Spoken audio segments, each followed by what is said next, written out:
All right, strap yourselves in because today we're diving headfirst into the world of organized crime. Ooh, sounds intense. Oh, it definitely is.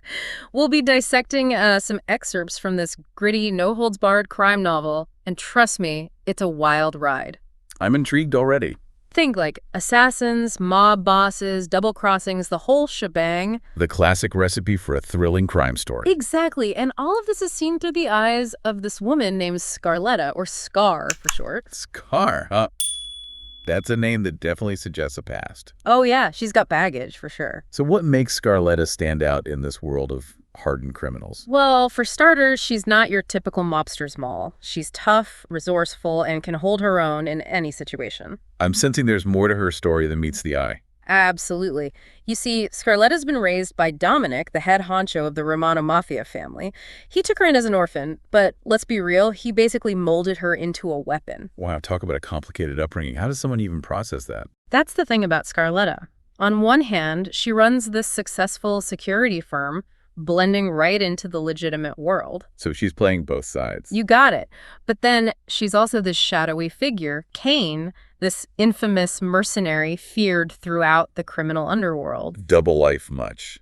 That's got to take a toll mentally and emotionally. Definitely.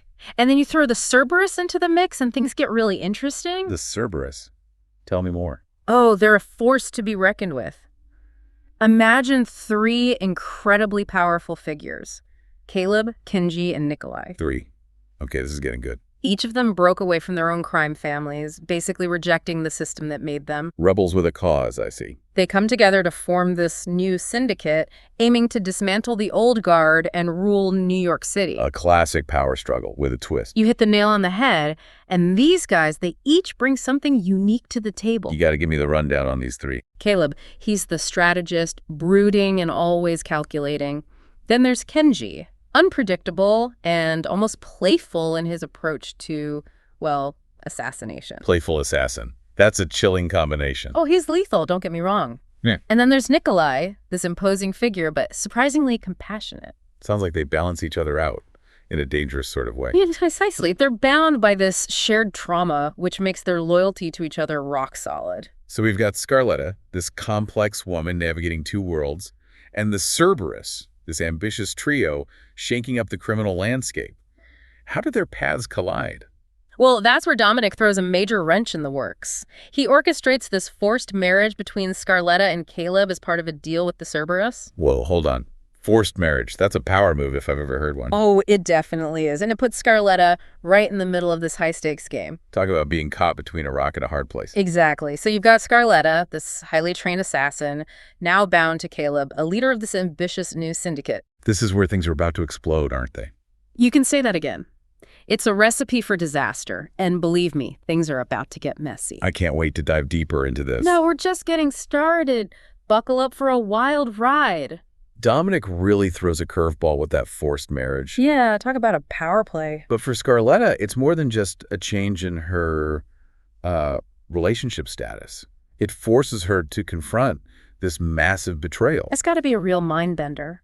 The man who raised her, trained her, the one person she thought she could rely on, turns out to be the ultimate snake. And remember, she's operating in both the legitimate and criminal worlds. Mm-hmm. So she's got this insider knowledge of Dominic's dealings that nobody else has. Right, and it's through her work, through her persona as Kane, that she stumbles upon Dominic's ultimate plan.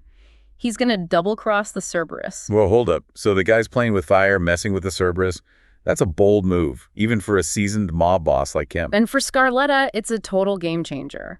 She's forced to choose between the only family she's ever known and, well, survival. It's not just about staying alive anymore, is it? It's about breaking free from the puppet strings, making her own choices for once. This is where the novel really digs deep into the strategy of taking down a criminal empire. Yeah, it's not just about brute force.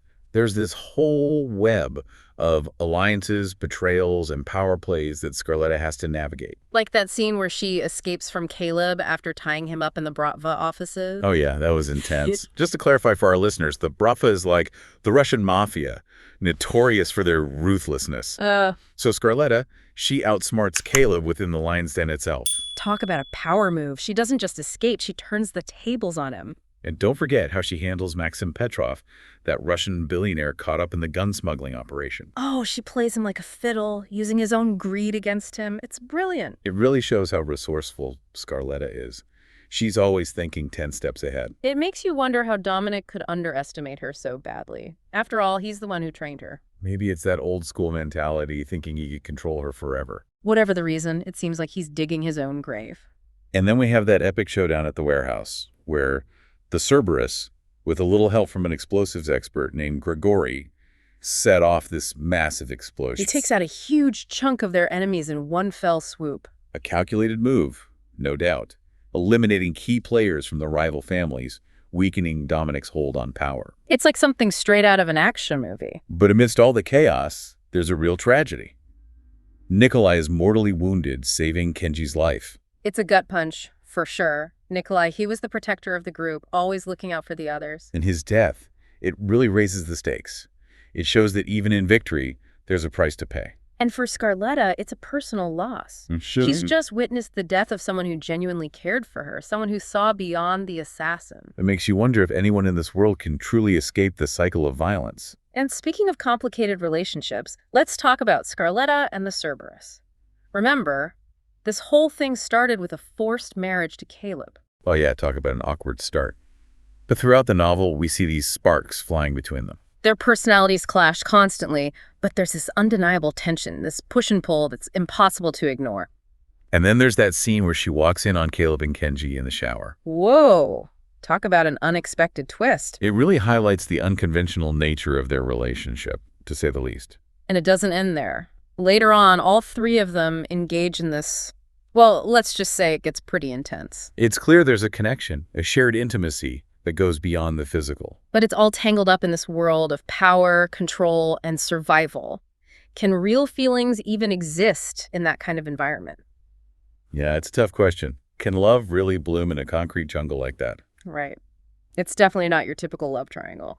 So, how does Scarletta navigate these complex relationships, especially in the midst of all this chaos? It's interesting, isn't it? It's not all about lust and passion. There's a genuine sense of understanding, of finding solace in each other. Yeah, you see it most clearly after she saves Kenji's life during that fight with Zabit, one of Dominic's top guys. Oh yeah, that scene is intense. Kenji, who usually hides behind humor, you can actually see how grateful he is. And it's not just because she saved him. It's like he sees her in a whole new light. And then there's Nikolai.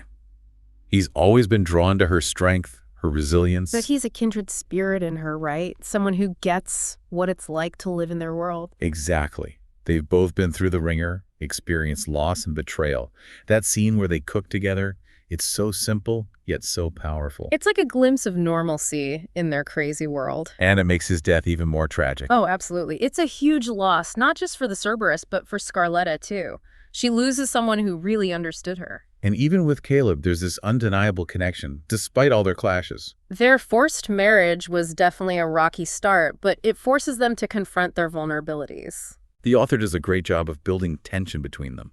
You see those moments where Caleb tries to push her away, to control her, but Scarletta refuses to be controlled. Like that scene at Dominic's party, where Caleb pretends she's just some random fling. Oh yeah, and Scarletta, she's not having any of it. She calls him out right then and there. The tension in that scene is palpable. It's this constant dance between power and attraction. And then everything changes after Nikolai's death. Yeah, the loss hits them hard, the remaining members of the Cerberus and Scarletta. They've been through so much together, and it's like the walls finally come down. They allow themselves to acknowledge what's been brewing beneath the surface. It's refreshing how the author doesn't shy away from the complexities of their relationships. It would have been easy to make it all about physical attraction, but there's so much more depth to it. It's about finding comfort, connection, maybe even love in the most unlikely of places. But even with those glimmers of hope, Dominic's betrayal still casts a long shadow. It's a deep wound, not just for Scarletta, but for the Cerberus, too. He represents everything they've been trying to escape. And in the end, it's that betrayal that fuels their final act of defiance. They decide to take down the remaining crime families, to reshape the entire power structure of New York City. Talk about ambition. It's a risky move, but they're determined to build a new world, free from the tyranny of the old guard. And Scarletta's right there with them, fighting for something bigger than herself. That final showdown with Dominic, it's both chilling and satisfying. She could have easily killed him, but she chooses a different path. She leaves him alive but powerless. It's a powerful statement about breaking the cycle of violence. The ending is definitely bittersweet. The Cerberus, along with Scarletta, they achieve their goal, but at a cost. Nikolai's sacrifice weighs heavily on their victory. You're left wondering, can they ever truly find peace after all they've been through? This deep dive has taken us through a labyrinth of betrayal, violence, but also unexpected moments of tenderness. It's a world where the lines are blurred, and even the toughest criminals have layers of complexity. We've seen Scarletta's journey from a pawn in Dominic's game to a woman forging her own path. So we gotta ask you, dear listeners, what would you do in Scarletta's shoes? Could you survive in that world? And could you find redemption after all the darkness? This novel doesn't offer easy answers, but it certainly leaves you with a lot to think about. That's it for our deep dive today, folks. Thanks for joining us on this wild ride.